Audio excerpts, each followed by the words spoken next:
The stagecoach lurched to a stop in front of the dusty wooden building, and Sophia Daniels pressed her gloved hand against her stomach, willing the nausea to pass as she stared through the small window at what would become her new home in Murphy's, California.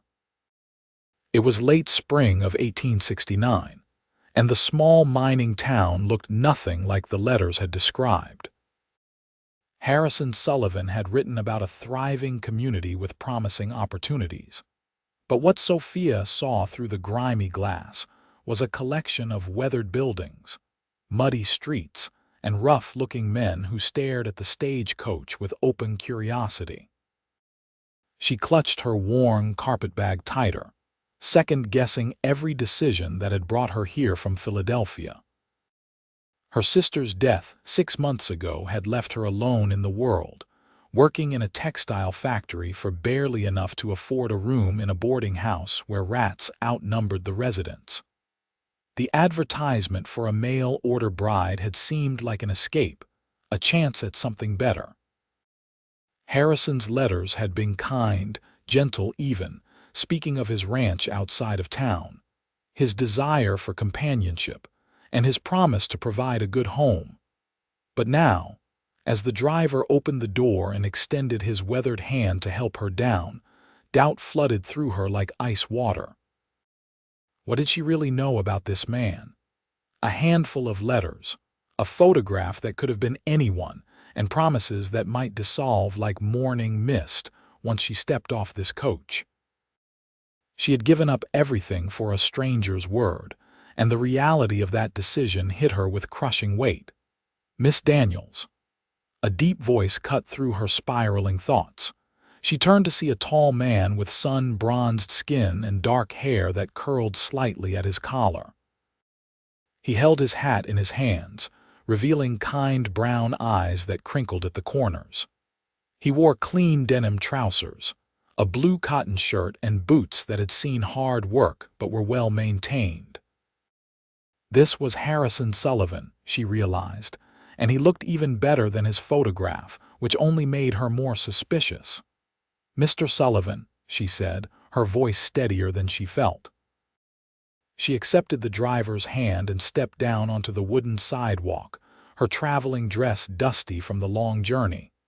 "Please call me Harrison," he said, his smile genuine but uncertain. He seemed nervous, which surprised her. "I hope the journey was not too difficult." "It was long," she replied carefully, studying his face for any sign of deception or cruelty. Her friend Margaret back in Philadelphia had warned her about men who advertised for brides, tales of women who arrived to find themselves indentured servants or worse. "Your letters made the town sound more prosperous." Harrison's smile faltered slightly, and he glanced around at the dusty street. "I suppose I might have been optimistic in my descriptions. The gold rush days are mostly behind us, but there is still good ranching land and honest work for those willing to do it. I did not want to deceive you, Miss Daniels. I hope you can forgive my enthusiasm." His honesty caught her off guard. She had expected excuses or charm, not this straightforward admission. "I appreciate your candor, Mr. Sullivan." "Harrison," he repeated gently, "your trunk is being unloaded. I have a wagon ready to take us to the ranch. It is about 5 miles outside of town. I thought you might like to stop at the hotel first, freshen up from your journey. I have taken a room for you there until the wedding tomorrow." Sophia blinked. "You secured me a separate room, of course." He looked genuinely confused by her surprise. "We are not yet married, Miss Daniels." It would not be proper otherwise. Another unexpected gesture. The letters had mentioned he wanted to marry quickly, and she had assumed he would expect the wedding immediately upon her arrival, perhaps even that very afternoon. That is very considerate. Harrison helped secure her trunk on his wagon, a sturdy vehicle with 2 horses that looked well fed and cared for. He offered his hand to help her up onto the bench seat, and she noticed the calluses on his palms, evidence of genuine hard work. They rode through the town in relative silence, and Sophia observed everything with careful attention. The general store looked well stocked. There was a small church with a white steeple, a saloon that already had customers despite the early hour, and various other businesses that suggested the town was struggling but surviving.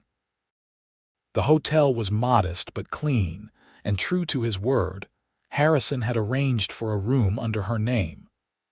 The proprietor, a woman named Mrs. Chen who spoke with a slight accent, showed her upstairs while Harrison waited in the lobby.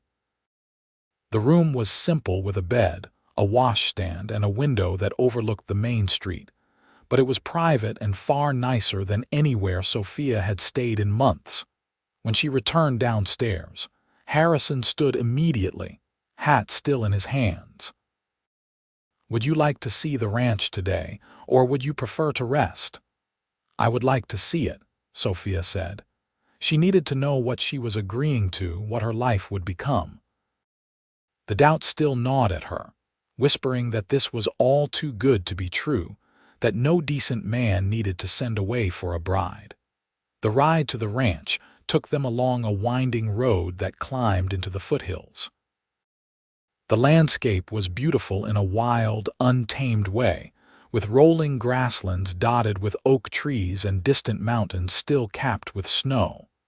Harrison pointed out landmarks as they drove, his voice warm with obvious love for this land. "I came here in '63, he said. "After the war started, I headed west rather than get caught up in all that killing. Some might call that cowardice, and I understand if that changes your opinion of me." Sophia considered his words carefully. "Did you own slaves, Mr. Sullivan?" "No, madam. My family was from Ohio, small farmers who could barely feed themselves, let alone purchase another human being. I left because I did not want to kill or be killed over politics I barely understood. I wanted land of my own, a place to build something lasting." "Then I do not think less of you," Sophia said honestly. "My father died in the war, fighting for the Union. I understand the desire to escape all that death." Harrison glanced at her with something like relief in his eyes. "I am sorry for your loss." They crested a hill, and the ranch spread out before them. It was not grand, but it was solid and well maintained. A wooden ranch house with a covered porch sat near a grove of oak trees, smoke curling from the chimney. There was a barn, a corral with several horses, and what looked like a chicken coop. Everything appeared orderly and cared for, which impressed Sophia despite her determination to remain skeptical. "I built most of it myself," Harrison said, and she could hear the pride in his voice. "The house has 2 bedrooms, a kitchen, and a sitting room. I added the porch last year. The well water is clean and cold, and there is a creek that runs through the property year-round." He helped her down from the wagon, and they walked toward the house. Up close, Sophia could see the quality of the craftsmanship. The boards were straight, the roof looked sound, and the windows had real glass, not just oiled paper. Harrison opened the door and gestured for her to enter first. The interior was simple but surprisingly clean for a bachelor's home. The furniture was handmade but sturdy, and there was a large stone fireplace dominating one wall. The kitchen area had a proper stove, shelves stocked with supplies, and a table with 2 chairs. Everything was tidy, almost meticulously so. "I admit I have been cleaning for weeks," Harrison said with a self-deprecating smile. "I wanted you to see it at its best." Sophia walked through the space, noting the details. There were curtains on the windows, simple but clean. The bedroom he showed her had a large bed with a quilt that looked handmade, a dresser, and a washstand. It was more than she had dared hope for, which only increased her suspicion. "Why did you need to send away for a bride?" The question burst out before she could stop it. "You seem to have built a good life here. Surely there are women in town who would be interested in marrying a man with property." Harrison's expression shifted, becoming more serious. He leaned against the doorframe, considering his words. There are not many unmarried women in Murphy's, Miss Daniels, and those who are have their choice of younger, more exciting men. I am 32 years old, I work from dawn until dusk most days, and I am not much for socializing or drinking in saloons. I am boring, truth be told. But I have this land, I have a good life to offer, and I wanted to share it with someone.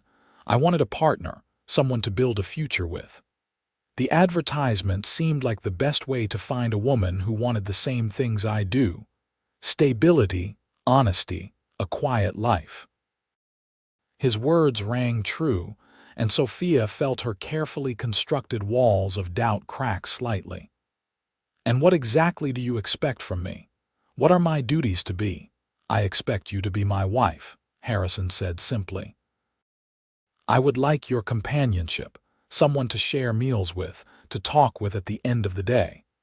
I hope eventually we might have children if you are willing. As for duties, I imagine we would share the work of maintaining the household and the ranch as partners. I am not looking for a servant or a housekeeper I have to pay with room and board. I am looking for a true marriage, Miss Daniels. Sophia met his eyes, searching for any hint of deception. All she saw was earnest hope and a vulnerability that mirrored her own fears. I must be honest with you, Mr. Sullivan. I come here with nothing but doubts and a desperate need to escape poverty. I do not love you. I do not know you. I am taking a tremendous risk in agreeing to this marriage. I understand, Harrison said quietly. I do not expect you to love me immediately.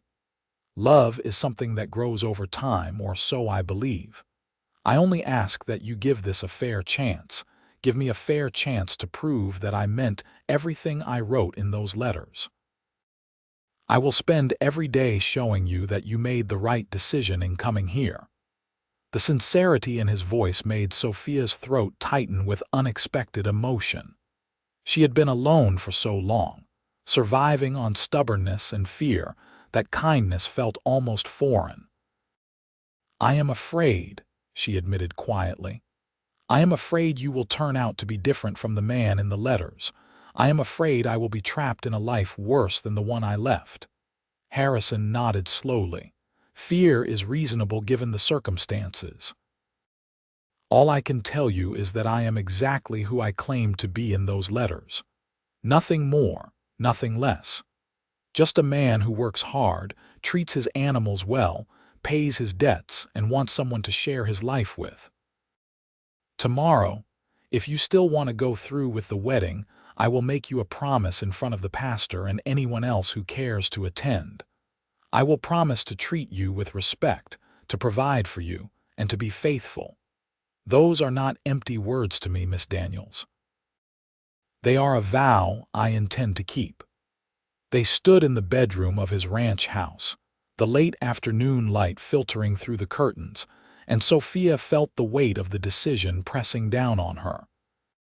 She could return to town, take the next stagecoach back to Sacramento, and then somehow make her way back east. She could return to the factory, to the rats and the poverty and the grinding loneliness. Or she could take this leap of faith with a man who seemed genuine but might still disappoint her. Show me the rest of the property, she said finally. Harrison's face brightened with cautious hope, and they spent the next hour walking the ranch. He showed her the vegetable garden he had started, the chickens that provided eggs, the cattle grazing in the far pasture. He introduced her to his horses, pointing out which were gentle enough for her to ride if she wanted to learn. He spoke about his plans for the future, ideas for expanding the herd, possibly planting an orchard near the creek. As they walked, Sophia found herself relaxing slightly. Harrison was not trying to charm or impress her with false promises. He simply showed her his life, explained his work, and answered her questions honestly. When she asked about finances, he told her exactly what the ranch produced and what their income was likely to be. When she asked about the nearest neighbors, he admitted they were several miles away but described them as good people who helped each other when needed. By the time they returned to the wagon for the ride back to town, the sun was beginning to set, painting the sky in shades of orange and pink. Sophia felt exhausted from travel and emotion, but also oddly hopeful, though she tried to suppress the feeling. Hope was dangerous when it could so easily be crushed. The ride back to Murphy's was quieter than the journey out. Harrison seemed content to let the silence rest between them, not forcing conversation. When they arrived at the hotel, he helped her down from the wagon with careful courtesy. "I will be here at 10 tomorrow morning," he said. "The pastor has agreed to perform the ceremony at 11. If you decide you cannot go through with it, I will understand and arrange transportation back to Sacramento for you. No hard feelings, Miss Daniels. This is too important a decision to make if you have doubts you cannot overcome." Sophia nodded, surprised once again by his consideration. "Thank you, Mr. Sullivan, for everything today." "Harrison," he reminded her with a gentle smile. "Sleep well, Miss Daniels." She watched him drive away before entering the hotel. Mrs. Chen had left a tray with bread, cheese, and cold meat in her room, and Sophia ate mechanically while her mind churned. Everything Harrison had shown and told her suggested he was exactly what he claimed, an honest man offering an honest life. But her experiences had taught her to be wary, to expect disappointment and betrayal. That night, she lay in the unfamiliar bed and thought about the photograph she had received months ago. Harrison standing in front of his ranch house, serious-faced but with kind eyes. She had studied that photograph so many times, trying to discern the truth of the man from a single image. Now she had met him, walked his land, seen his life, and she still was not certain. But uncertainty was perhaps better than the certainty of the misery waiting for her back east. The next morning dawned clear and bright. Sophia washed carefully, then put on her best dress, a dark green cotton that she had altered and mended so many times the original fabric was barely visible. She brushed her long brown hair and pinned it up carefully, studying her reflection in the small mirror. At 23 years old, she looked tired, her face too thin from months of inadequate food, but her blue eyes were still bright with determination. She had survived the death of her family, the brutality of factory work, and the long journey west. She could survive this marriage, whatever it brought. Harrison arrived at precisely 10 o'clock, wearing a clean shirt and a dark vest, his hair neatly combed. He held a small bouquet of wildflowers which he offered to her with an almost shy expression. "I picked these this morning," he said. "I thought you might like to carry them." Sophia accepted the flowers, touched by the gesture despite herself. "They are lovely, thank you." They walked together to the small church, and Sophia was surprised to see a handful of people waiting outside. Harrison introduced her to his neighbors, the Patterson family, who had come into town for supplies and delayed their return to attend the wedding. There was also the general store owner, a man named Thomas Welsh, and Mrs. Chen from the hotel. These few people, most of whom she had never met, had taken time from their day to witness her marriage. Pastor Gregory was a middle-aged man with a kind face and a no-nonsense manner. He led them into the church, which was simple and spare, with wooden pews and sunlight streaming through the windows. Sophia stood beside Harrison at the front, her heart pounding so hard she was certain everyone could hear it. "Marriage is a sacred covenant," Pastor Gregory began, his voice echoing slightly in the small space. "It is not to be entered into lightly, but with full understanding of the commitment being made. Harrison Sullivan, do you promise to take Sophia Daniels as your lawful wedded wife, to love and cherish her in sickness and in health, for richer or poorer, as long as you both shall live." "I do," Harrison said firmly, his eyes on Sophia's face. "I promise."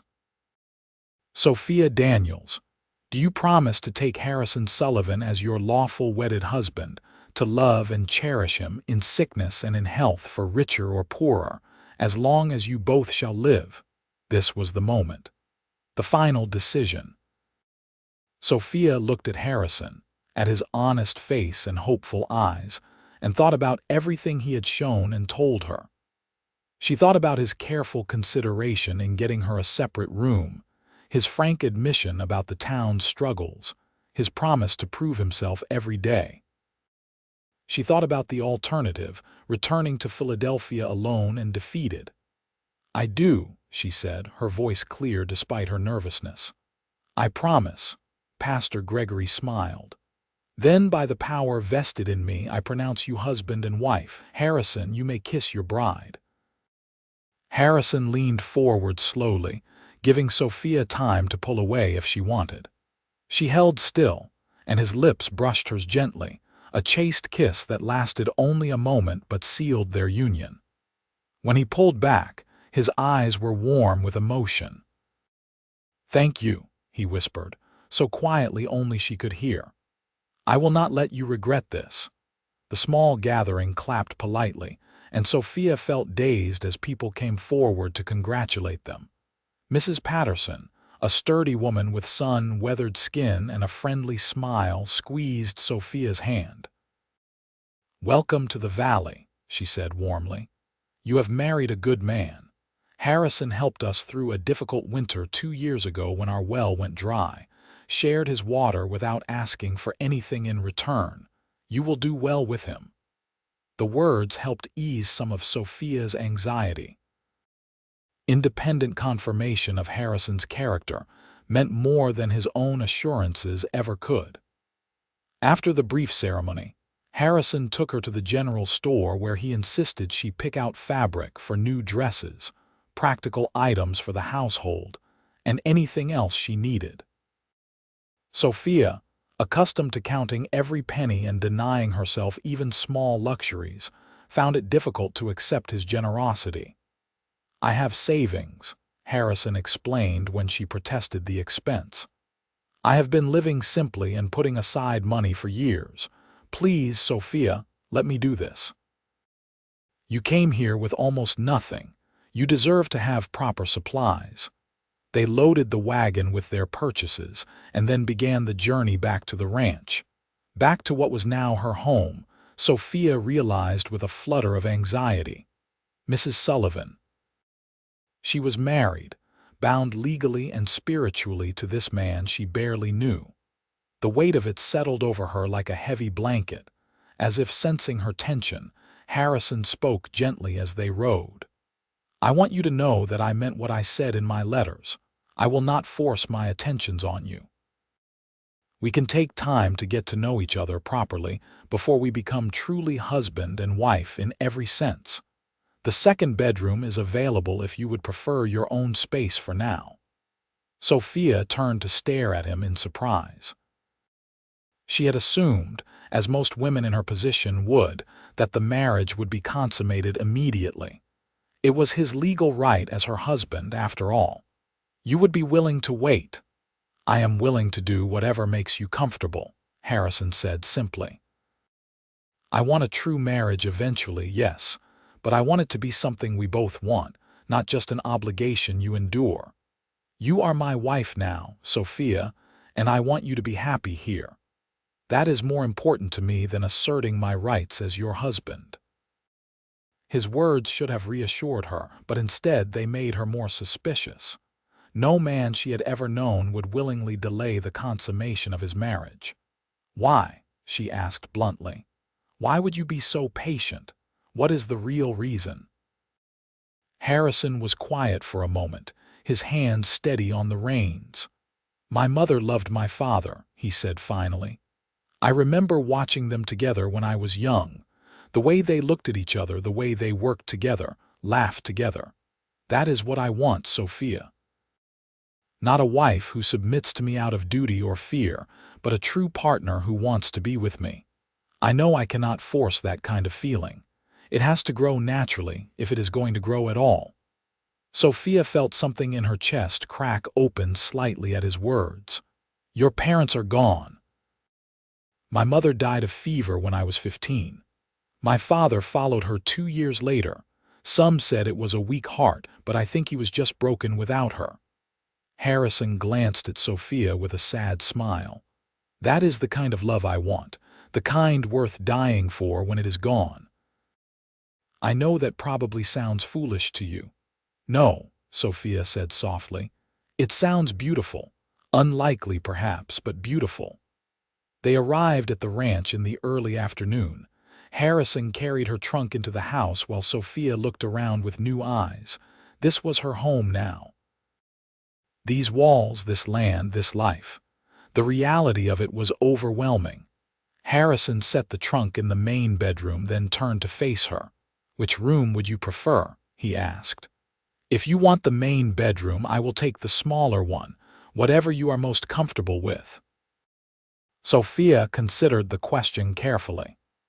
Taking separate rooms would be the safer choice, maintaining distance between them while she adjusted to her new situation. But it would also signal a lack of commitment to making this marriage real, and despite all her doubts, she had made a vow before God and witnesses. She had promised to be his wife, and she would not start this marriage by immediately pulling away. "We are married," she said firmly, making the decision as she spoke. "We should share a bedroom as married couples do, but I would like us to take our time with the other aspects of marriage. Is that acceptable?" Harrison's expression showed relief and respect. "That is more than acceptable." "Thank you, Sophia." The first night in her new home was strange beyond words. Sophia changed into her nightgown with Harrison politely facing the wall, then climbed into the large bed. He joined her a few moments later, staying carefully on his side, leaving a respectful distance between them. They lay in the darkness, both clearly aware of the other, the awkwardness almost palpable. "Good night, Sophia," Harrison said quietly. "Good night," she replied, then after a pause added, "Harrison." Using his first name felt like crossing a threshold, acknowledging the intimacy of their situation even if they were not yet ready to fully embrace it. Sophia lay awake for a long time, listening to Harrison's breathing slow and deepen as he fell asleep. She studied the darkness, thinking about the strangeness of sharing a bed with this man who was her husband, but still essentially a stranger. The next morning, Sophia woke to find Harrison already up and dressed. She could hear him moving around in the kitchen, the clank of the stove and the smell of coffee. She dressed quickly and joined him, finding the table set with 2 plates and breakfast already prepared. Eggs, bacon, and fresh bread. "I did not know what you preferred," Harrison said, looking uncertain. "I usually just eat quickly and get to work, but I thought we should have a proper breakfast." "This is wonderful," Sophia said, sitting down at the table. The food was simple but well cooked, and she realized how hungry she was. They ate in companionable silence, and afterward, Harrison stood to clear the dishes. "What are your plans for the day?" Sophia asked. "I need to check the cattle and mend a section of fence in the north pasture," Harrison said. "But I can stay and show you around the house more thoroughly if you would like. Help you get settled in." Sophia shook her head. "You have work to do." "I can explore on my own and figure out how things are organized. I am not helpless, Harrison." He smiled at that. "I never thought you were. There is a rifle above the door if you need it, though we have never had trouble with predators near the house.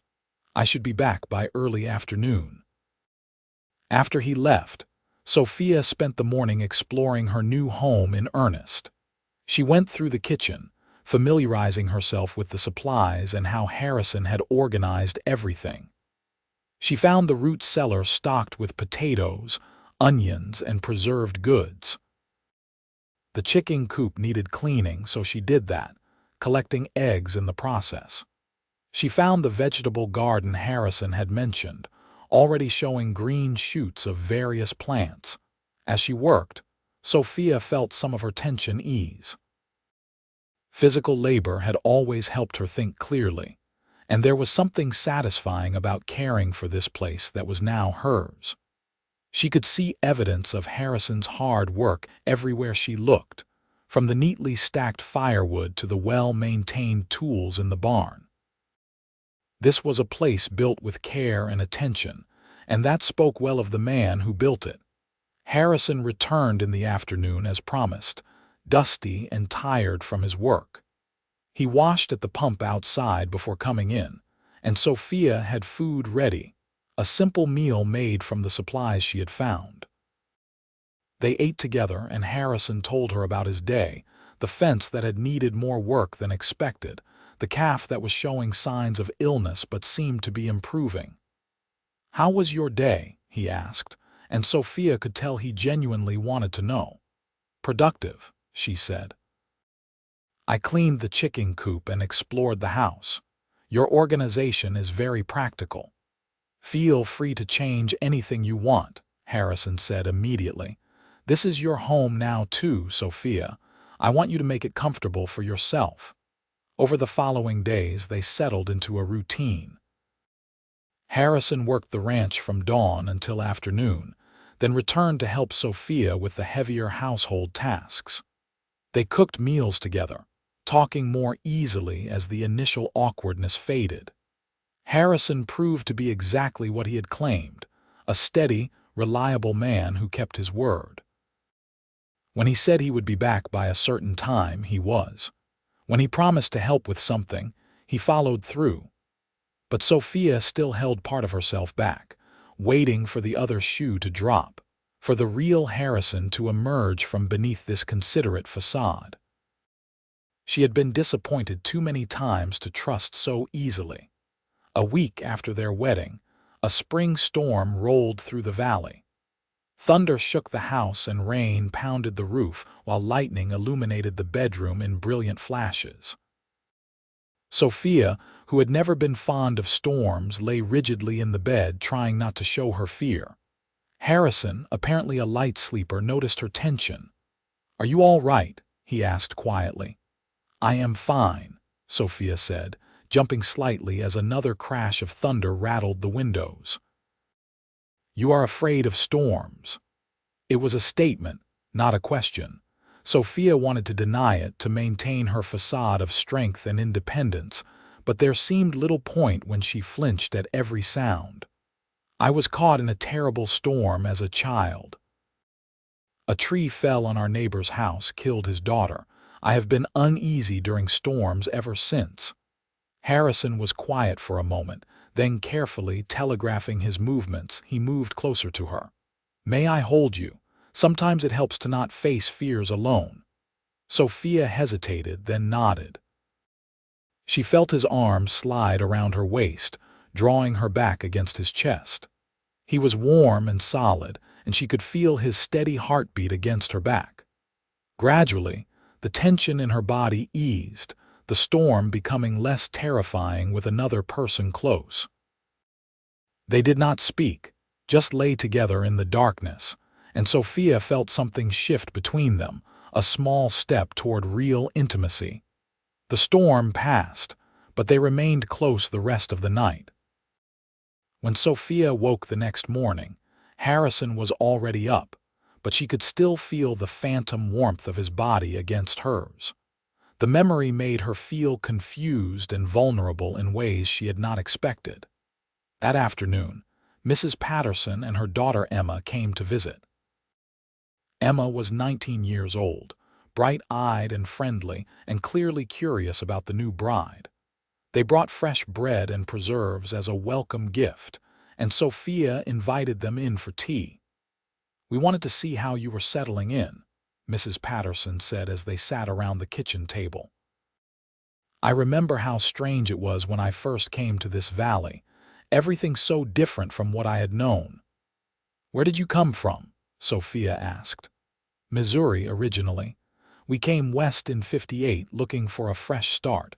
It was hard at first, but we have made a good life here." She smiled at Sophia warmly. "Harrison is a good man. You will be happy with him, I think." "Everyone speaks highly of him," Sophia said carefully. "I am still learning about him, about this place." Emma leaned forward excitedly. "There is a dance in town next month for the spring planting. You should both come. It is not fancy, but it is fun. Everyone in the valley attends." The idea of a social gathering made Sophia nervous, but she nodded. "I will mention it to Harrison." After the women left, Sophia thought about Mrs. Patterson's words. The assurance that Harrison was a good man seemed to be universal among those who knew him. Either he was genuinely as decent as he appeared, or he was a master manipulator who had fooled an entire community. The latter seemed increasingly unlikely. That evening, as they sat on the porch watching the sunset paint the sky in brilliant colors, Sophia found herself studying Harrison's profile. He looked tired from the day's work but content, his expression peaceful as he gazed out over his land. Their land now, she supposed. "The Patterson women came by today," she said. "They invited us to a dance next month." Harrison turned to her with interest. "Would you like to go? I am not much of a dancer, but if you want to attend, I would be happy to take you." "I think it would be nice to meet more of the community," Sophia said, "and I would like to see you dance." Harrison laughed, the sound rich and genuine. "You may regret that request. I have been told I have 2 left feet." "Then we will stumble around together," Sophia said, surprising herself with the playful tone. Harrison's laugh had made her smile, and the expression felt strange on her face, as if her features had forgotten how to form it. They sat in comfortable silence as the sun disappeared behind the mountains. Sophia realized these quiet moments had become precious to her. After years of constant noise in the factory, the loneliness of her boarding house room, and the chaos of city life, the peaceful evenings at the ranch felt like a gift. She was beginning to understand why Harrison loved this place so much. 2 weeks after their wedding, Harrison came back from town with supplies and a letter for Sophia. She recognized her friend Margaret's handwriting immediately and tore it open eagerly. Margaret's letter was full of news from Philadelphia, but also worry about Sophia's well-being and questions about her new husband. That night, Sophia sat at the kitchen table composing a response by lamplight. Harrison was repairing a bridle nearby, and she was aware of his presence as she wrote. She told Margaret about the ranch, about Murphy's and the surrounding valley. When she came to describing Harrison, she paused, her pen hovering over the paper. "What do I tell her about you?" Sophia asked suddenly. Harrison looked up from his work, surprised. "Whatever you want." "The truth, preferably." "And what is the truth?" Sophia studied his face. "Are you what you seem, Harrison? Or are you hiding something, waiting for me to let my guard down?" Harrison set down the bridle and met her eyes directly. "I am exactly what I seem. A rancher who works hard, tries to be a good neighbor, and is hoping to build a life with his wife. I have no secrets, Sophia. No hidden past or dark motives. I know you have reasons to doubt, reasons to be suspicious, but I do not know how else to prove myself except through time and consistency." "You have been very patient with me," Sophia admitted. "More than you needed to be. That gives me hope, but it also confuses me. I keep waiting for the cost, for the moment when you reveal what you really want in exchange for all this kindness." "The cost is that you give this marriage a real chance," Harrison said simply. "That you try to see me as I am, not as whatever men in your past have made you fear. I know trust is earned, not given, so I will keep earning it every day until you believe me." Sophia felt tears prick her eyes unexpectedly. "I want to believe you. I want this to be real." "It is real," Harrison said gently. I promise you, Sophia, this is real." She nodded and returned to her letter, writing to Margaret that her husband was kind, hardworking, and patient. That the ranch was beautiful and the work was hard but satisfying. That she was cautiously hopeful about her new life. It was all true, even if she was still guarding her heart carefully. The days turned into weeks, and spring progressed into early summer. The ranch work intensified as the grass grew tall, and the cattle needed to be moved to higher pastures. Sophia learned to milk the cow Harrison had purchased, to tend the vegetable garden, and to preserve food for the coming winter. Harrison taught her to ride one of the gentler horses, and she discovered she enjoyed the freedom of riding across the open land. They worked together, their movements becoming synchronized through repetition and familiarity. Harrison would start a task, and Sophia would join in without needing to be asked, anticipating what needed to be done. In the evenings, they sat together on the porch or inside by the fireplace, sometimes talking, sometimes reading aloud from the few books Harrison owned. Physical closeness became more natural between them. Harrison would touch her shoulder in passing, or help her down from the wagon with his hands on her waist. Sophia found herself seeking these small contacts, the reassurance of another person's warmth. They still shared a bed, and gradually the space between them had narrowed until they slept close enough to feel each other's presence, but not quite touching. One morning, about 6 weeks after their wedding, Sophia woke to find Harrison already awake, watching her with an expression of such tender affection that it made her breath catch. He reached out slowly, giving her time to pull away, and brushed a strand of hair from her face. "Good morning," he said softly. "Good morning," Sophia replied, her voice catching slightly. She could feel her heart beating faster, could see the warmth in Harrison's eyes. This was a moment of decision, she realized. She could pull away, maintain the careful distance she had been keeping, or she could acknowledge what had been growing between them. She leaned forward slowly and kissed him. It was tentative and brief, but it was the first time she had initiated any affection between them. Harrison's eyes widened in surprise, then softened with emotion. "Sophia," he said, her name a question and a statement all at once. "I am ready to be your wife," she said quietly. "Truly your wife if you still want that." "I have wanted nothing more since the moment I first saw you step off that stagecoach," Harrison said, his voice rough with emotion. "But only if you are certain. I do not want you to feel obligated." "I am certain," Sophia said, and she meant it. The doubt that had plagued her for weeks had slowly transformed into something else. Not love yet, perhaps, but trust and affection and the beginning of something deeper. "You have proven yourself every day, Harrison. You have been patient and kind and honest. I believe you now. I believe in this." Harrison kissed her then, deeply and thoroughly, and Sophia felt the last of her walls crumble. She wrapped her arms around him and kissed him back, pouring weeks of pent-up feeling into the contact. When they finally broke apart, both breathing hard, Harrison rested his forehead against hers.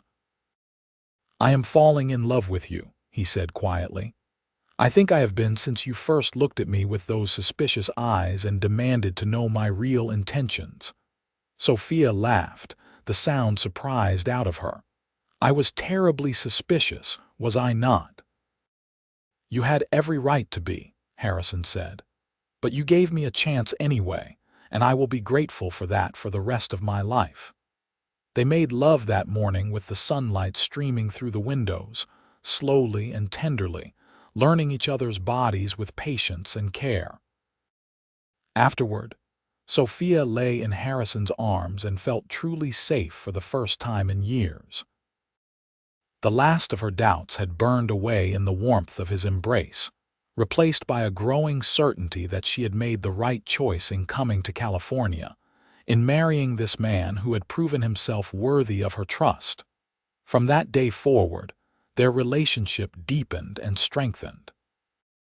Sophia found herself smiling more often, laughing at Harrison's dry humor, and looking forward to his return when he was working away from the house. The ranch began to feel like home rather than just a place she was staying. She started to have opinions about how things should be run, suggestions for improvements, and Harrison listened to her ideas with genuine interest. "I think we should expand the vegetable garden," Sophia said one evening as they sat together reviewing their finances. "We could preserve more food and possibly sell the surplus at the general store in town." Mrs. Chen mentioned she has difficulty getting fresh vegetables regularly.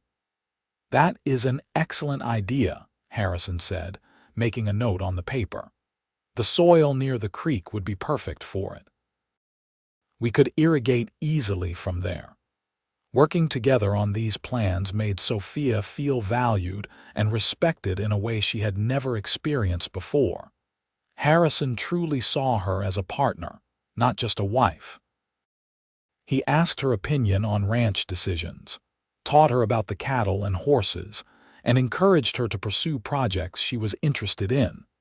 The dance in June arrived, and they rode into town dressed in their finest clothes. Sophia wore a new dress she had made from fabric Harrison had bought, a soft blue cotton that made her eyes brighter. Harrison had attempted to tame his unruly hair with mixed success, but he looked handsome in his clean shirt and dark trousers.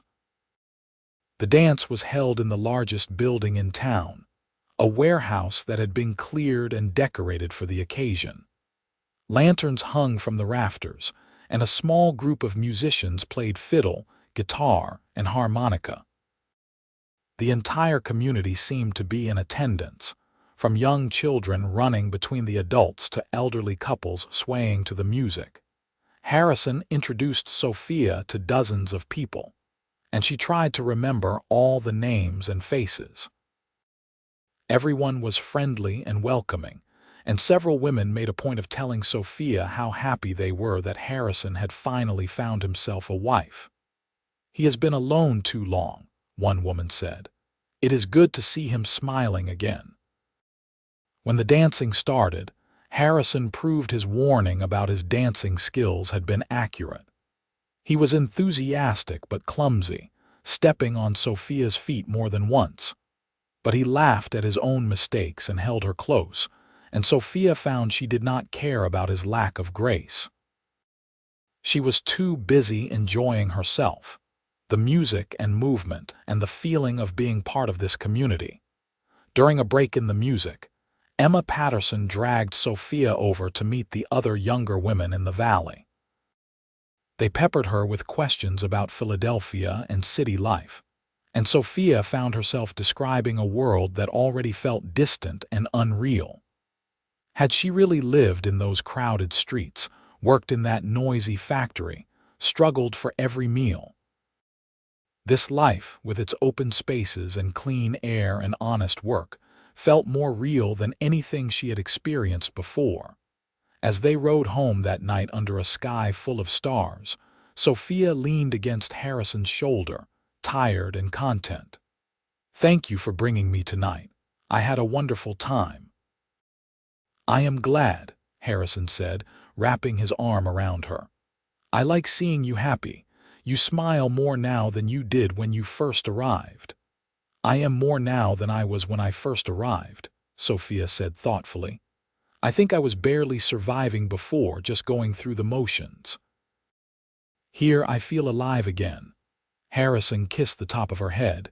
"You have made this place alive too. It was just a ranch before, a place I worked and slept. Now it is a home." The summer passed in a blur of work and growing affection. Sophia and Harrison expanded the vegetable garden as planned, and Sophia discovered she had a talent for growing things. The plants flourished under her care, producing more than they could possibly eat. True to her plan, she started selling the surplus to Mrs. Chen and the general store, bringing in extra income that made Harrison beam with pride. "You have a head for business," he told her after she negotiated a favorable ongoing contract with Mr. Welsh at the general store. "I never would have thought to approach it that way." Sophia felt pride warm her chest. "I learned about negotiating when I worked in the factory. The managers were always trying to reduce our pay, so we had to be clever about protecting our interests." Life fell into a comfortable rhythm. They worked hard during the day, but the evenings were theirs to spend together. Harrison taught Sophia to play chess with a set he had carved himself, and she taught him songs she remembered from her childhood. They read to each other from newspapers that came on the stagecoach, discussing the events happening in the wider world. The country was still healing from the war, President Grant was in office, and the railroad was changing everything about the West. But those larger events felt distant from their small ranch in the California foothills. Here, time was marked by seasons and growth, by the work of their hands and the deepening of their bond. Sophia realized one day in late summer that she had not thought about her old life in weeks. The past was truly past, and her future was here with Harrison. In August, Sophia missed her monthly courses. She waited another week before mentioning it to Harrison, afraid to hope too much. When she finally told him, Harrison's face transformed with joy. "Are you certain?" he asked, taking both her hands in his. "Not entirely," Sophia admitted, "but I am usually very regular, and I have been feeling tired lately and my stomach has been unsettled in the mornings." Harrison pulled her into a tight embrace. "A baby. Sophia, we are going to have a baby." The reality of it hit Sophia then, and she felt tears streaming down her face. Happy tears, she realized with surprise. She was going to be a mother. She and Harrison were creating a family together, building something that would last beyond their own lives. "Are you pleased?" she asked, pulling back to look at his face. "Truly, pleased does not begin to cover it," Harrison said, cupping her face in his hands. "I love you, Sophia. I know I have said it before, but I need you to know how much I mean it. You have given me everything I ever wanted. A true partnership, a real home, and now a child. I could not be happier." "I love you too," Sophia said, the words coming easily now. "I think I have loved you for a while, but I was afraid to admit it, afraid it would make me vulnerable." "We are both vulnerable," Harrison said softly.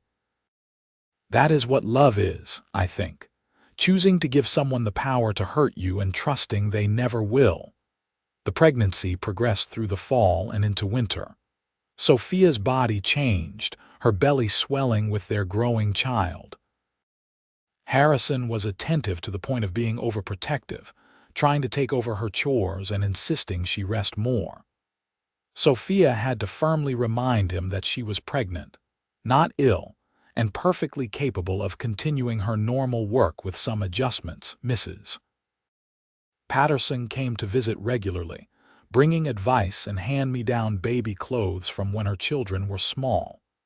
She helped Sophia prepare for the birth, explaining what to expect and promising to be there when the time came. The other women of the valley also rallied around Sophia, bringing gifts and sharing their own experiences of motherhood. Sophia was touched by the generosity and warmth of the community. She had never felt this supported, this cared for by people who barely knew her. It reinforced her growing love for this place and these people. Winter brought cold rain and occasionally snow to the higher elevations. Harrison spent his days maintaining the ranch and preparing for the birth, adding more wood to their supply and making sure everything was ready. He built a cradle for the baby, working on it in the evenings by lamplight, sanding the wood until it was perfectly smooth. "I want everything to be perfect," he said when Sophia teased him about his meticulous attention to detail.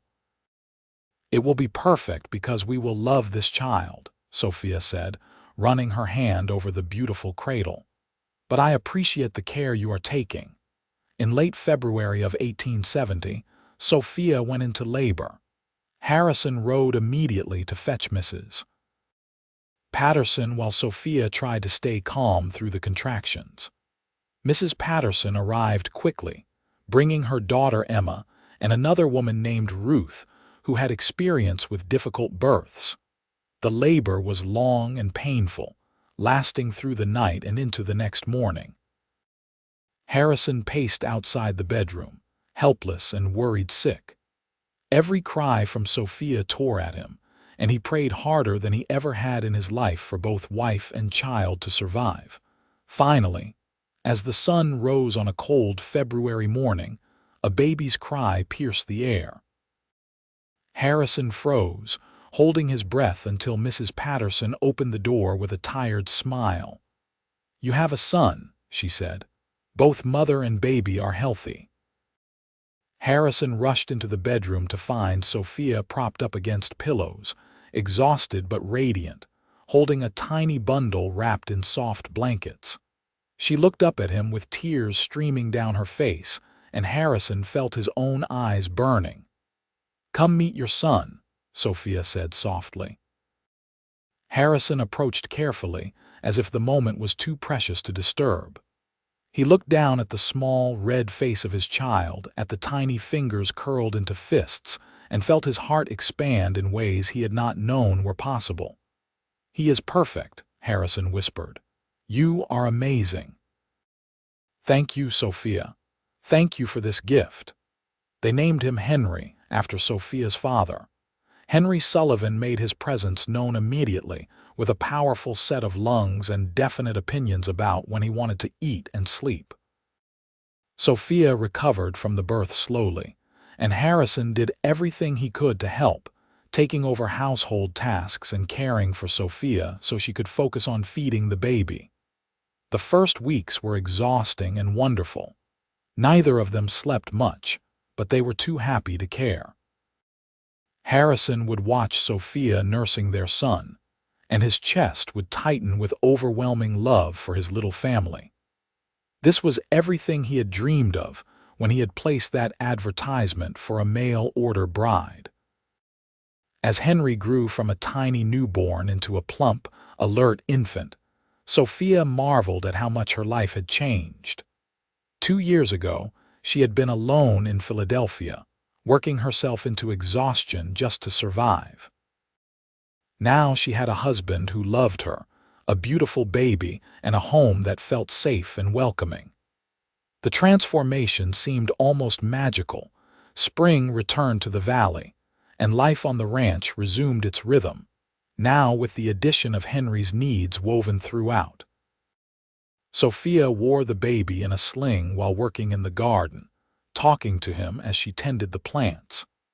Harrison would come in from working the cattle to find his wife and son waiting, and the sight never failed to make him smile. "I have been thinking," Harrison said one evening as they sat together on the porch, Henry sleeping in Sophia's arms. "We should plant those fruit trees we discussed. Apple and pear, maybe some cherry. They would take a few years to produce, but it would be a good investment for Henry's future." "I think that is a wonderful idea," Sophia said. "We should also consider getting a few more cows. I could make butter and cheese to sell along with the vegetables." They talked late into the evening, making plans for the ranch's future and Henry's childhood. Sophia realized how much she enjoyed this aspect of their marriage, the planning and dreaming together. Harrison valued her opinions and treated her as a true partner in all decisions. As Henry grew older, becoming a toddler with his father's dark hair and his mother's blue eyes, the ranch prospered. The vegetable business expanded, and Sophia's butter and cheese became popular in town. Harrison increased their cattle herd gradually, careful not to overextend their resources. The fruit trees they had planted were growing well, though it would be years before they produced. 2 years after Henry's birth, Sophia found herself pregnant again. This time the news was less of a surprise but equally joyful. Their second child, a daughter they named Sarah, was born in the autumn of 1872. She had Sophia's features but Harrison's easy temperament, a calm baby who slept well and smiled often. With 2 children, the ranch house felt full of life and noise. Henry, now a rambunctious 3-year-old, was endlessly curious about everything his father did and wanted to help with all the ranch work. Harrison was patient with his son's attempts to assist, teaching him small tasks and praising his efforts. Sophia watched her husband with their children and fell deeper in love with him. He was a devoted father, spending his evenings playing with Henry and Sarah, reading to them, and tucking them into bed with gentle care. This was the man she had doubted when she first arrived, the man she had been so certain was hiding some dark secret. Instead, he was exactly what he had claimed to be: honest, hardworking, and devoted to his family. The years passed in a blur of activity and growth. Henry started helping with real chores as he got older, learning to care for the animals and tend the garden under his parents' guidance. Sarah proved to have inherited her father's love of horses and spent hours in the barn, talking to the animals and begging for riding lessons as soon as she was big enough. In 1875, when Henry was 5 and Sarah was 3, Sophia gave birth to their 3rd child, another son they named James. The house was chaotic with 3 young children, but it was a happy chaos. The older children doted on their baby brother, and Harrison built an addition onto the house to give them more space. The ranch continued to prosper. Harrison's careful management and Sophia's business acumen combined to create a successful operation that provided well for their family. They were never wealthy, but they were comfortable, with enough to save for the future and occasionally splurge on something special for the children. The community around them grew as well. More families moved into the valley, drawn by the good ranching land and the supportive community. The church expanded, and a small school was built in town. When Henry turned 6, Sophia and Harrison debated whether to send him to the school or teach him at home. "I want him to have an education," Sophia said firmly. "Better than I had. I want all our children to be able to read and write well, to understand numbers and history." "I agree," Harrison said, "but I also worry about him riding to town every day. He is still so young." They compromised by having Henry attend school 3 days a week, with Sophia teaching him at home the other days. It worked well, and when Sarah was old enough, she joined her brother in the arrangement. The children thrived academically, both showing sharp minds and a love of learning. One evening in the summer of 1878, Sophia and Harrison sat on their porch as they had done countless times over the years. The children were asleep inside, and the night was peaceful with the sound of crickets and a gentle breeze rustling the leaves of their now producing fruit trees. "You remember the day you arrived?" Harrison asked, taking Sophia's hand in his. "How terrified you looked stepping off that stagecoach," Sophia laughed softly. "I was terrified. I was certain I had made a terrible mistake, that you would turn out to be awful and I would be trapped." "I was terrified too," Harrison admitted. "I was afraid you would take one look at me at this place and get right back on that stagecoach." "I almost did," Sophia said honestly. "I doubted you for so long, Harrison. I am sorry for that." "You had every reason to doubt," Harrison said, squeezing her hand. "I understood then, and I understand now. Trust is earned, not demanded." "You earned it," Sophia said firmly. "Every single day you showed me who you really were. You proved your love through patience and kindness and consistency. You gave me time to heal and learn to trust again. That is why I love you so much." Harrison pulled her close, and they sat together watching the stars emerge in the darkening sky. Sophia reflected on the journey that had brought her here, from the desperate woman stepping off a stagecoach in a dusty town to the contented wife and mother she was now. The transformation had not been instant or easy, but it had been real. The ranch that had seemed so foreign and overwhelming when she first arrived was now home in every sense of the word. She knew every inch of this land, had helped shape it and build it into something productive and beautiful. The man she had doubted was her partner in every way, someone she trusted completely and loved deeply. Their children were healthy and happy, growing up with advantages Sophia had never dreamed of as a child. They had land, security, and most importantly, they had love. The family they had built together was strong and full of joy. As they sat together in the peaceful evening, Sophia thought about the woman she had been 9 years ago, clutching her carpetbag and fighting panic as she faced an uncertain future. She wished she could go back and tell that woman everything would be all right, that the risk she was taking would pay off beyond her wildest dreams. But that woman would not have believed her. Trust could not be rushed or forced. It had to be earned day by day, moment by moment, through consistency and care. That was the lesson Sophia had learned, and it had changed her life. "What are you thinking about?" Harrison asked, his voice warm in the darkness. "How grateful I am," Sophia said simply. "For you, for this life, for our family, for every single day you proved your love to me." "I will keep proving it," Harrison promised. "Every day for the rest of our lives." The years continued to unfold with the steady rhythm of ranch life. Their children grew, each developing distinct personalities and interests. Henry, the oldest, was serious and responsible, taking his role as the eldest sibling very seriously. He loved working alongside his father, learning everything he could about ranching and business. Sarah was spirited and fearless, more comfortable on a horse than on her own feet. James was the gentle one, content to help his mother in the garden and showing an early interest in books and learning.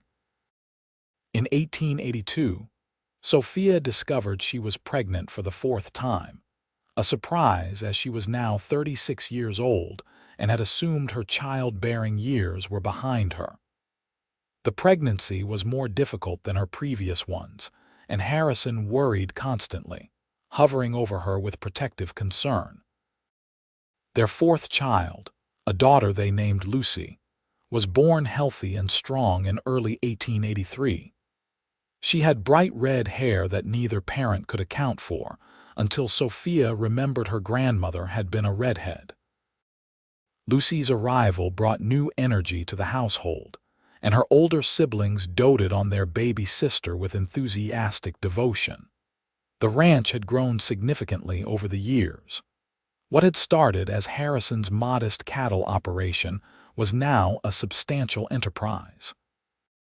They employed several ranch hands during busy seasons, and the vegetable and dairy business Sophia had started brought in steady income. Harrison had invested wisely, purchasing additional land when neighboring properties became available, always thinking of the future and what they could leave for their children. The town of Murphy's had grown too, though it would never be a large city. The gold mining that had once driven the economy was mostly gone, but ranching and agriculture had taken its place. The community was tight-knit, with families who had been there for years and newcomers who were welcomed warmly. Sophia had become respected in the community, known for her business sense and her willingness to help neighbors in need. One autumn afternoon in 1885, as Sophia worked in the kitchen preserving the last of the season's vegetables, she heard a wagon approaching. Looking out the window, she saw Pastor Gregory climbing down, his expression serious. Her heart clenched with immediate worry.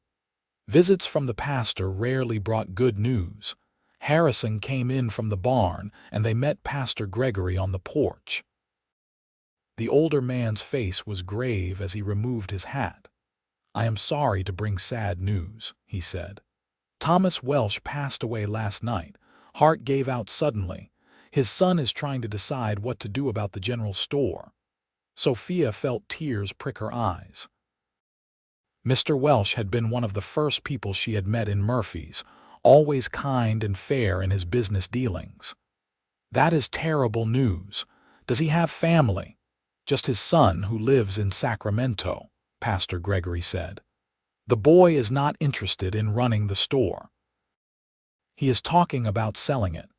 After the pastor left, Harrison and Sophia discussed the news. The general store was the heart of the community, the place where everyone gathered for supplies and news. Losing it would be a devastating blow to the valley. We should buy it, Sophia said suddenly. Harrison looked at her in surprise. The general store? Why not? We have the savings and it would be a good investment. Henry is old enough to help run the ranch and I could manage the store. It would give us another source of income and help the community. Harrison considered the idea, his expression thoughtful. You really think we could manage it along with the ranch? I know we could, Sophia said confidently. We have built this ranch together from almost nothing. We can do the same with the store. They discussed it late into the night, weighing the pros and cons. In the morning, they rode into town together to speak with Mr. Welsh's son. The negotiations took several weeks, but eventually they reached an agreement. By late autumn, Harrison and Sophia Sullivan were the proud owners of the Murphy's General Store. Sophia threw herself into learning the business with the same determination she had brought to ranching. She reorganized the stock, negotiated better prices with suppliers, and expanded the offerings to include items the community needed but had previously been unable to obtain. Harrison helped when he could, but the day-to-day management fell to Sophia, and she proved to have a natural talent for it. The store became even more successful under Sophia's management. She treated customers fairly, extended credit when families were struggling, and created a welcoming atmosphere that made people want to linger and socialize. The profits from the store were good, and they invested them back into both the ranch and the business. Their children were growing into young adults. Henry, now 15, was already as tall as his father and took on more responsibility with the ranch every day. Sarah, at 13, was an accomplished rider who helped with managing the horses. James, at 10, was the scholar of the family, always reading and showing an interest in possibly becoming a teacher. Little Lucy, at 3, was a whirlwind of energy and mischief who kept everyone on their toes. Life was busy and full, sometimes exhaustingly so, but Sophia would not have changed anything. She and Harrison had built something real and lasting, a legacy they would pass on to their children. The ranch and the store were tangible evidence of their hard work, but the real achievement was the family they had created, the love they had nurtured over the years. In the summer of 1888, they hosted a large gathering at the ranch to celebrate their 19th wedding anniversary. It seemed impossible that nearly 2 decades had passed since Sophia had stepped off that stagecoach, terrified and doubting. The small church ceremony had given way to a marriage that was strong and deep, built on mutual respect, trust, and genuine love. Friends and neighbors filled their home and yard, sharing food and stories. Mrs. Patterson, now in her 60s but still spry, pulled Sophia aside at one point during the celebration. "I told you the day you arrived that Harrison was a good man," she said with a knowing smile. "I am glad you took the chance on him." "So am I," Sophia said, watching Harrison across the yard as he talked with their children, his face animated and happy. "So am I." As the sun set on their anniversary celebration, Sophia and Harrison found a quiet moment together, sitting on their porch as they had done countless times over the years. The sounds of their children laughing with friends drifted to them on the evening breeze. 19 years, Harrison said, shaking his head in wonder. Sometimes it feels like just yesterday you arrived, and sometimes it feels like you have always been here. I feel the same way, Sophia said. I can barely remember what my life was like before you. It seems like a dream, something that happened to someone else. Do you ever regret it? Harrison asked.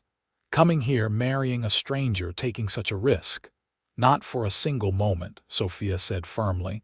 You gave me everything I did not even know I wanted. A home, a family, a purpose. But most importantly, you gave me love. Real, steady, dependable love. You proved it to me every day until I could not help but believe in it. You did the same for me, Harrison said softly. I was just existing before you came, going through the motions of life without really living.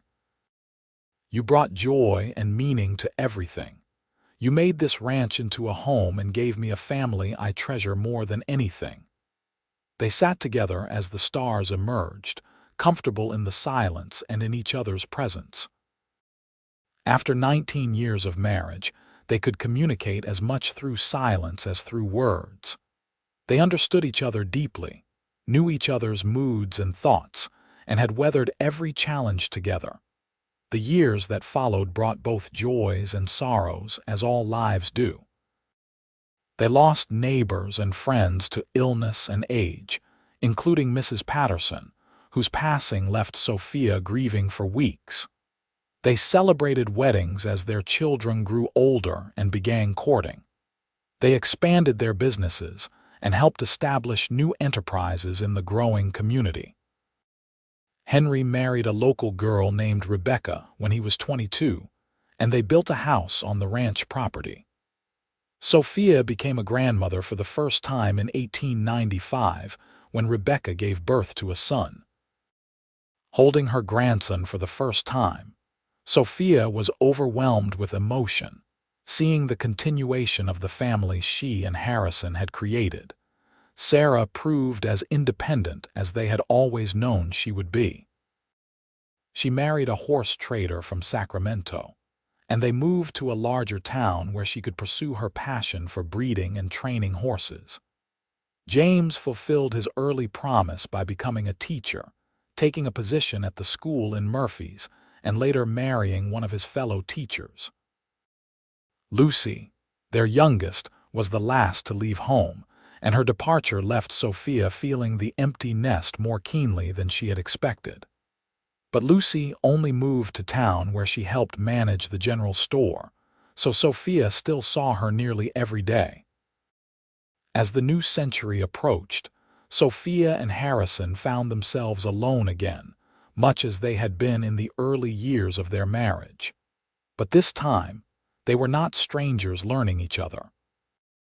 They were partners who had built a life together, who had weathered every storm and celebrated every joy side by side. On their 30th wedding anniversary in 1899, their entire family gathered at the ranch. 4 children, 3 sons and daughters-in-law, and 5 grandchildren filled the house with noise and laughter. Harrison and Sophia stood together surveying their family, hardly able to believe what they had created. "We did all right," Harrison said, his arm around Sophia's waist. "We did better than all right," Sophia corrected him with a smile. "We did wonderfully." That night, after everyone had left and they were alone again in the house that held so many memories, Sophia and Harrison lay in bed talking about the past 3 decades. They reminisced about the early days when Sophia had been so suspicious and guarded, when every kindness from Harrison had been met with doubt. "I was such a fool," Sophia said. "All that time I wasted being afraid when I could have been happy." "You were not a fool," Harrison said firmly. "You were protecting yourself and you had good reason. I never blamed you for your caution, Sophia. I understood it. That patience you showed, that willingness to prove yourself day after day, that is what won me over," Sophia said. "Any man can say pretty words, but you backed up every promise with action. You showed me who you were through your deeds, not just your words." "I am just glad you gave me the chance," Harrison said. "I am glad you decided to trust me." They drifted off to sleep wrapped in each other's arms, secure in the love they had built over 30 years. Their story was not one of instant passion or dramatic romance. It was something better, a steady, growing love built on trust, respect, and daily acts of devotion. The years continued to pass. Sophia and Harrison grew older together, their hair turning gray and their bodies showing the wear of decades of hard work. But their love remained constant, deepening with each passing year. They still sat on their porch most evenings, watching the sunset over their land and talking about everything and nothing. Their family continued to grow. More grandchildren arrived, and eventually great-grandchildren. The ranch remained in the family, with Henry taking over most of the day-to-day operations while Harrison advised and helped when he could. The general store thrived under Lucy's management, becoming a cornerstone of the community. Sophia often reflected on the journey her life had taken. From the desperate young woman in Philadelphia to the matriarch of a thriving family and successful businesswoman in California, the transformation was remarkable. But the real miracle was not the external success. It was the love she had found with Harrison, the partnership they had forged, and the family they had created together. In the spring of 1905, they celebrated their 36th wedding anniversary with a small gathering of immediate family. Sophia was 60 years old now, Harrison 68. Both moved slower than they once had, but they were still sharp-minded and active. Harrison still rode out to check the cattle most days, and Sophia still consulted on decisions at the general store. As they sat together that evening, watching their grandchildren play in the yard, Harrison took Sophia's hand. "I meant what I said 36 years ago," he told her. "I promised to prove my love to you every single day, and I hope I have done that." "You have," Sophia said, tears gathering in her eyes. "Every single day, Harrison. You never failed to show me how much you cared. You turned my doubts into certainty and my fear into trust. You gave me the greatest gift anyone has ever given me, a love I could depend on completely." "You gave me the same gift," Harrison said softly. "You came here taking an enormous risk, and you gave me your trust piece by piece until I held your whole heart. I have tried every day to be worthy of that gift." "You are worthy," Sophia said firmly. "You have always been worthy." They kissed gently, a kiss that held 36 years of history, of shared joys and sorrows, of partnership and devotion. Their grandchildren barely noticed, too busy playing, but their children watched with knowing smiles. They had grown up seeing their parents' love demonstrated daily, and it had shaped their own expectations for marriage. As the sun set on another day, another year, another milestone in their long marriage, Sophia felt profound contentment. Her life had not turned out at all as she had expected when she was young. It had been harder in some ways, requiring more courage and resilience than she had known she possessed. But it had also been infinitely richer and more rewarding than anything she could have imagined. The mail-order bride who had arrived in Murphy's 36 years ago, clutching her carpetbag and her doubts, had found something precious in this small California town. She had found a man who kept his promises, who proved his love through action, and who had built a life with her that was everything she had never dared to dream. Harrison had been right that first day when he told her that love grows over time. What had started as a transaction, a practical arrangement between strangers, had blossomed into a love story that spanned decades.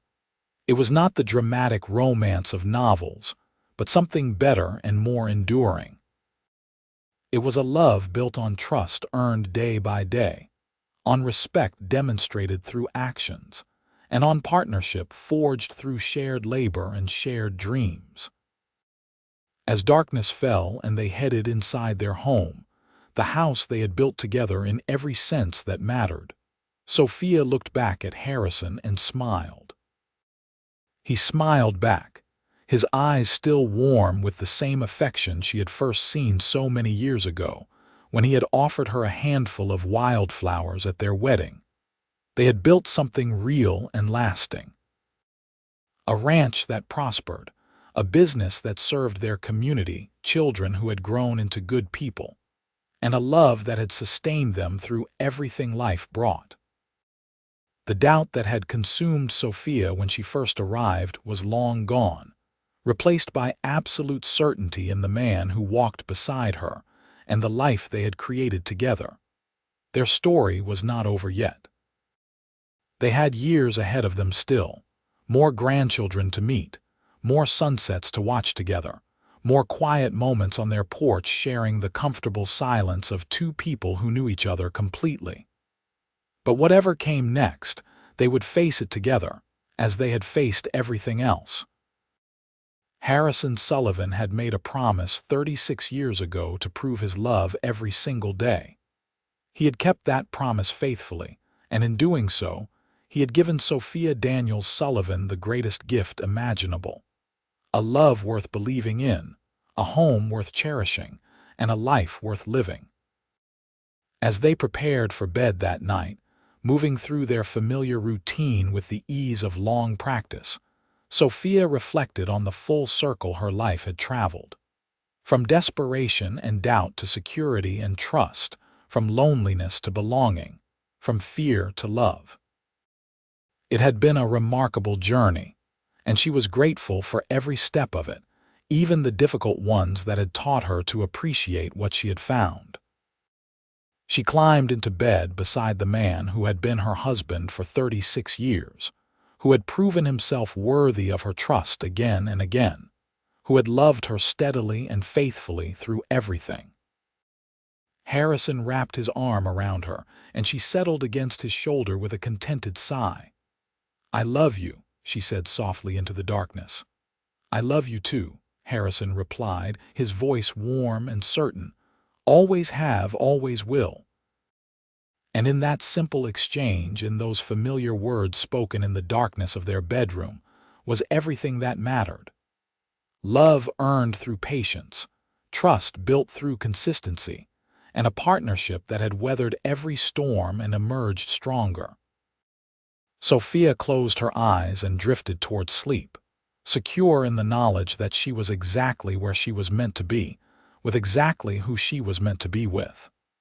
The mail-order bride who had doubted everything had become the wife who believed completely. And that transformation, that journey from doubt to trust to love, was the real story, the one that mattered most.